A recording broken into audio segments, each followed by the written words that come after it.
इस देश के अंदर अगर एक शाहीन बाग बनेगा और बनाने की कोई हिम्मत करेगा तो सुप्रीम कोर्ट डर जाएगी, सरकार भी खामोश रहने लगेगी। अगर एक शाहीन बाग बने तो इस देश में 50 शाहीन बाग हिंदुओं को खड़े कर देने हैं। तो दावा है मेरा, दावा संविधान भी लागू होगा और संविधान में जो कुकर्म करके चीजें सन 1976 में डाली गई और जो नए नए कानून बना दिए गए, ये मुस्लिम पर्सनल लॉ बोर्ड, ये अल्पसंख्यक आयोग, ये हज कमेटियों, जिनको संवैधानिक दर, ये सब निरस्त होंगे। अगर देश सेकुलर है तो फिर इस देश की एजुकेशन भी एक हो और सेकुलर हो। फिर ये कुरान जैसी वो किताब जो दुनिया के लिए खतरा है, कुरान जो जिहाद सिखाता है, जो हेट्रेड सिखाता है, जो कत्ल करने की कोशिश करता है, फिर ये किताब क्यों पढ़ाई जाएगी?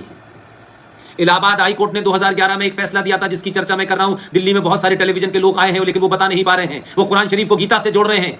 इलाहाबाद हाई कोर्ट ने एक लंबी सुनवाई के बाद यह फैसला दिया कि गीता राष्ट्रीय ग्रंथ है।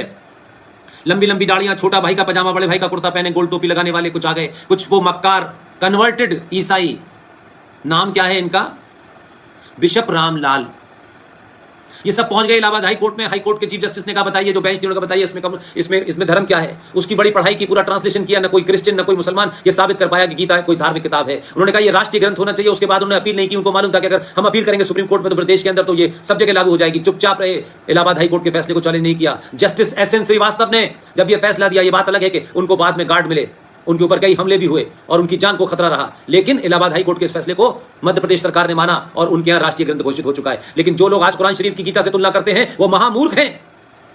ये वैसे ही है जैसे सनातन की बात आप करते हैं और धर्म को मजहब से जोड़ने लगते हैं, और मजहब को धर्म से जोड़ने वाले और कुरान को गीता से बराबर करने वाले ये वैसे ही है जो नाली का मुकाबला समुद्र से कर रहे हैं। नाली एक मजहब है और समुद्र एक धर्म है, इतना फर्क है। इसलिए गीता किसी धार्मिक किताब का नाम नहीं है, किसी की धर्म किताब नहीं। उसमें धर्म के बारे में कुछ, आपके कर्तव्यों के बारे में बताया गया है, आपको धर्म के बारे में कि आपका धर्म क्या है, धर्म मीन्स आपकी ड्यूटी क्या है, आपका कर्तव्य क्या है, यह बताया गया उसमें। इनकी तरह नहीं बताया गया पहला कलमा तैयब तैयब पाक ला इलाहा इल्लल्लाह मुहम्मद रसूलुल्लाह, अल्लाह के सिवा किसी दूसरे की इबादत नहीं हो सकती। क्यों नहीं हो सकती भाई? आप कौन है? 1400 साल पहले आए, उससे पहले कोई नहीं था। कौन थे? इनसे पूछिए कि प्रॉफिट मोहम्मद साहब के अब्बा अम्मी का नाम क्या था, नाना दादी का नाम क्या था, वो क्या थे उससे पहले, क्या थे वो, बताए ना। हमको तो मालूम है कि काशी के मंदिर में क्या है, अयोध्या के मंदिर में क्या है, मथुरा के मंदिर में क्या है, काबे में क्या रखा है, बताएं। और इस्लाम के बारे में दुनिया को बताएं, सबको बताना है। तो जैसे महाभारत सीरियल बना, रामायण सीरियल बना, एक प्रॉफिट मोहम्मद साहब की जिंदगी, इस्लाम कैसे फैला, जंग बदर क्या थी, कारवां किसने लूटा, किसने किसको मारा, करबला की लड़ाई क्या हुई, मोहम्मद साहब के खानदान के जिन लोगों को मारा गया, उनके खानदान की औरतों को बिना चादर बिना पर्दे के नेज़ों के ऊपर, बड़े बड़े उसके ऊपर, नेज़ों के ऊपर उनकी गर्दनों को लटका के जो शाम की इस गलियों में घूम रहे थे, तो किसी को आंसू नहीं आए, किसी को इस्लाम याद नहीं आया। तो जो इस्लाम के सगे नहीं हुए, जो मोहम्मद के सगे नहीं हुए, वो हिंदू मुसलमान के भाई भाई की बात करने वाले लोग, वो लोग हैं, वो इस फिराक में बैठे हुए हैं कि जिस दिन मौका मिलेगा हम कश्मीर बना देंगे। इसलिए 500 कश्मीर बन चुके हैं। इस देश की सरकारें, इस देश के दलाल नेता, लाचार संगठन, चापलूस संगठन, संगठनों की दुकान चलाने वाले लोगों के कारण इस देश में सनातन को आज ये स्थिति देखनी पड़ रही है।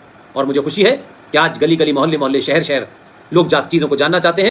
इसलिए मैंने कहा कि आप अपने अंदर सुधार कर लीजिए, दुनिया अपने आप लाइन पे आ जाएगी। ये जिहादी आपसे इसलिए छेड़खानी कर रहे हैं कि उन्हें मालूम है कि आप में लालच भरा हुआ है।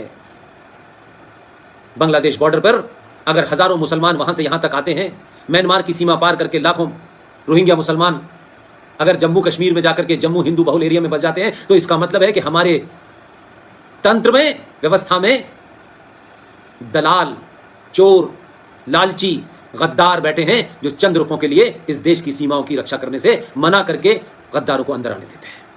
ये बुरी लग सकती है किसी को, लगनी चाहिए और जोर से लगनी चाहिए। मैं किसी को खुश करने नहीं आया, मुझे किसी की लल्लो चप्पो नहीं करने। I am not interested, I am only interested in my nation. If the nation is safe, Sanatan is safe. देश छोड़ के चले जाएंगे अमेरिका, सब जगह देश सेफ रहेगा? ये नहीं रहेगा। आपको इस मिट्टी को बचाने के लिए लड़ना ही पड़ेगा, और इस मिट्टी को बचाने के साथ साथ अपनी मां को, अपनी बहन को, अपने पिता को, नाना को, दादी को, अपने परिवार को, सबको बचाते बचाते आपको समाज बचाना है, मोहल्ला बचाना है, शहर बचाना है, जिला बचाना है। राज्य बचेगा तब देश बचेगा, तब राष्ट्र बचेगा। अपने अंदर सुधार कर लीजिए, एक बार सनातनी होने का परिचय दीजिए। वो सनातनी जिस दिन हो जाएंगे आपके अंदर से डर निकल जाएगा। और ये मैं बार बार आपको यकीन दिलाता हूं कि दुनिया का कोई भी सनातनी हो, अगर वो सनातनी है तो वो डर नहीं सकता, और वो डरता है तो वो सनातनी नहीं है, वो पाखंडी हो सकता है, वो फ्रॉड हो सकता है, वो चापलूस हो सकता है, वो गद्दार हो सकता है, वो कायर हो सकता है, सनातनी नहीं होगा। सनातनी अगर अपने पूरे पुरुषार्थ के साथ में कहीं भी खड़ी हो जाए, आचार्य चाणक्य जब खड़े हो जाते तो अच्छे अच्छे हिल जाते थे। आचार्य चाणक्य ने तय किया तो हिला दी सत्ता को। अगर सत्ता के साथ चापलूसी करके कुछ लेने का होगा तो सत्ता को नहीं हिलाएंगे, फिर रोज रात को पैसे गिनेंगे कि कितनी दलाली की हमने। इसलिए सत्ता की दौड़ में मत शामिल होइए। सत्ता पे ऐसे लोगों को जरूर बिठाइए, अगर 100 लोग हैं तो उसमें से चुनाव करिए कि कौन हमारे राष्ट्र को बचाने वाली शक्तियां हैं। उनको ताकत दीजिए, उनको और ताकत दीजिए, और उनको और मजबूर कीजिए, उन पे और दबाव बनाइए कि एक राम मंदिर नहीं, मथुरा भी हमें चाहिए, लीगली जल्दी चाहिए, 150 साल का इंतजार नहीं करने वाला। और आपको लगता है कि इस देश में समय निकला जा रहा है और जिहादी अपनी नंबर गिनती बढ़ाने में लगे हैं, तो आप कानून बनाइए इस देश के अंदर कि मुगलों के जमाने जितने भी मंदिर मस्जिद तोड़े गए हैं उनको सबको तोड़ करके दोबारा से या तो उनकी पुनर्स्थापना कर देनी चाहिए या सिर्फ उनको तोड़ के इधर उधर कर देना चाहिए। ये जो किले बने हुए हैं, ये सफदरजंग टॉम बना हुआ है, ये अकबर का किला है, ये किस लिए बने हैं भाई? किसको दिखाने के लिए हैं? ये किसकी मज़ार है? तोड़िए या फेंकिए से मज़ार है। इस्लाम में मज़ार हराम है, इस्लाम में मज़ार हराम है, तोड़ दीजिए आप इसको। लेकिन ये रखे हैं ताकि आपकी नस्लें बार बार के देखो तुम्हारे पूर्वजों को हमने अपने जूतों से रौंदा था, तुम्हारे घर की औरतें हमारे हरम का हिस्सा थी, इसलिए आपको कुंठाग्रस्त रखने के लिए बनाए गए हैं। अपने अंदर विवेक पैदा करिए और अजमेर शरीफ में जाकर के सर मत रगड़िए। लाशों से कुछ नहीं मिलता है, आपको सूर्य से मिलेगा, गंगा से मिलेगा, अग्नि से मिलेगा, आकाश से मिलेगा, वायु से मिलेगा, किसी से नहीं मिलेगा। अपने अंदर से लालच निकाल दीजिए, गरीब का पेट भर दीजिए। आपके घर पे कोई गरीब पहुंच गया है, कोई मंदिर के किनारे गरीब पहुंच गया, उसका पेट भर दीजिए, आपने करोड़ों आपने अपने पापों को कम कर लिया।